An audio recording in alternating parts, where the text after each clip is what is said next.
tonight, remember this moment, because the next 2 years are going to fly by. And don't take it from us. That's what Olympic Supremo Lord Coe said today as he marked exactly 2 years to the day to that special moment when the Olympic torch will be lit to start London's Games in 2012. 48 months of preparation, anticipation and persuasion of those who aren't convinced the event is a good thing for the capital. More on that in a moment. But first, let's take you straight to the Olympic site and hand you over to Ben Scotchbrook. Ben.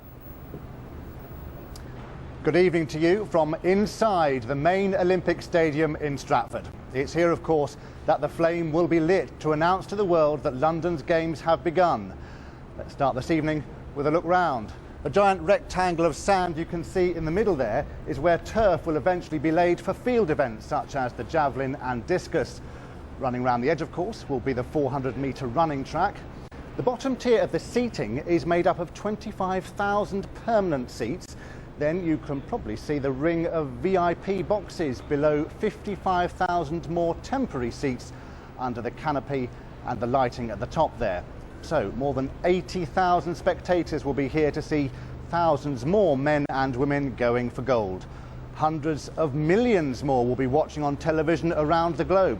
London will be the centre of the sporting world for 2 weeks when our Olympics start on the 27th of July 2012 and again for the Paralympics, which begin on the 29th of August. So exactly 2 years to go. And Simon Harris reports now on a day of events marking that milestone. For one day only, London's Olympic Park was open for business. The first race in the Olympic Stadium, sort of. The first medal-winning cyclist to try out the velodrome. The first crowds to walk across the Gateway Bridge. 2 years out from the opening ceremony, this was meant to show the world that London will be ready.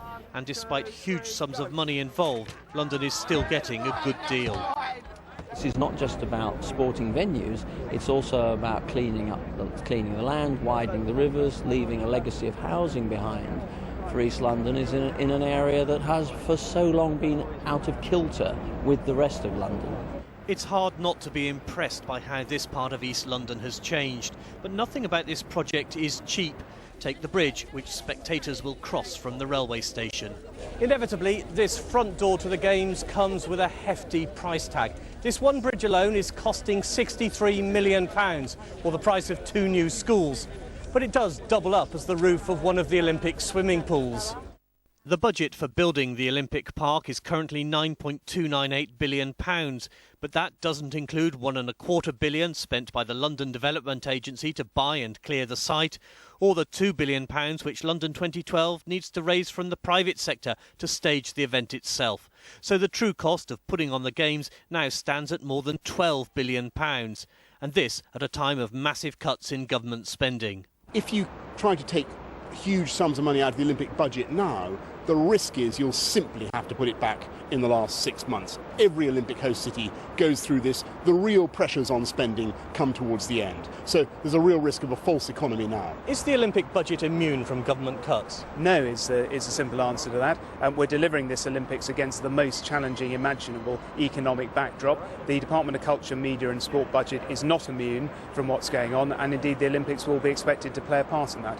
In the main stadium, 4 times Olympic champion Michael Johnson road tested a temporary piece of track with aspiring athletes from the next generation. So what's his verdict?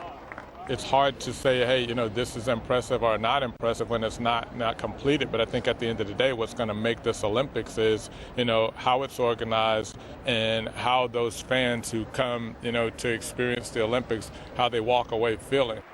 Olympic cycling champion Sir Chris Hoy showed how to do it on 2 wheels and then had his bike borrowed. There is apparently another race going on here. The velodrome and main stadium construction teams are battling it out to finish first, possibly by Christmas. Simon Harris, London Tonight, the Olympic Park. Well, to help meet the costs of the Games, organisers need to raise tens of millions of pounds from merchandising alone. And the first official Olympic shop opened for business today at St Pancras Station. The success of the Games will also depend on the free services of 70,000 volunteers. So crucial are they that Lord Coe has dubbed them the Games Makers. Glenn Goodman reports now on those volunteers and the effort that's going into selling the Games. This was the moment they'd spent so long planning for, the official opening of the 2012 shop at St Pancras Station. Well done, another go. Who's got a real pair of scissors now? Well, if this is what happens when the organisers try to cut a ribbon, kind of makes you wonder what'll happen when we try to light the Olympic torch. Very good. Okay, anybody who's got a knife? The trouble is we've taken all the knives off the station under Operation Blunt 2. So. Forget the athletics, forget the swimming. Now this is what the Olympics is really about. Merchandising. Do you like my shell suit? Shiny. The reality is, though, that if people spend a lot of money in the run-up to the Olympics and during the Olympics, then there's a smaller chance that we Londoners will have to foot the bill if there's a massive overspend on the Olympics. Not that there'd be one of those, of course. We think that we can sell £1 billion worth of merchandise and clear profits on that of about £80 million, which is not to be sneezed at in the current climate. No doubt Wenlock will do his best to help prop up our finances, but another pillar of the money-saving effort is the army of 70,000 volunteers the organisers are trying to recruit.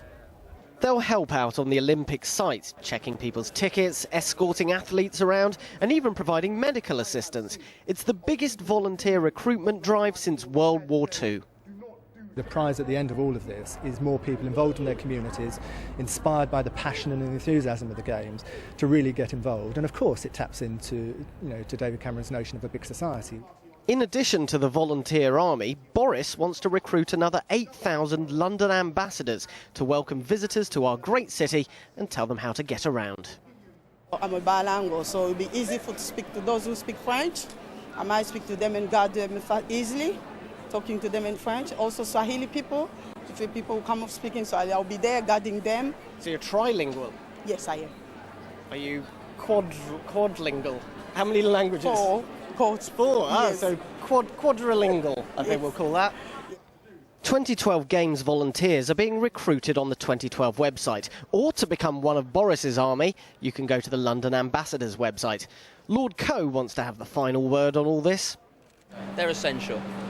No volunteers, no games. Glenn Goodman, London Tonight, St Pancras Station. So Lord Coe says people should start planning now for the summer of 2012. The question is, are you? Do you know where you'll be during London's Olympics and Paralympics? Have you decided what you'll want to see? And will you be answering the call up for an army of volunteers? As always, you can email us at London Tonight, that's all one word, at itvlondon, again all one word, .com.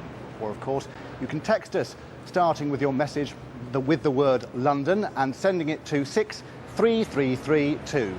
Text costs 25p plus one standard network rate message. All your messages must be received by 6:25 p.m.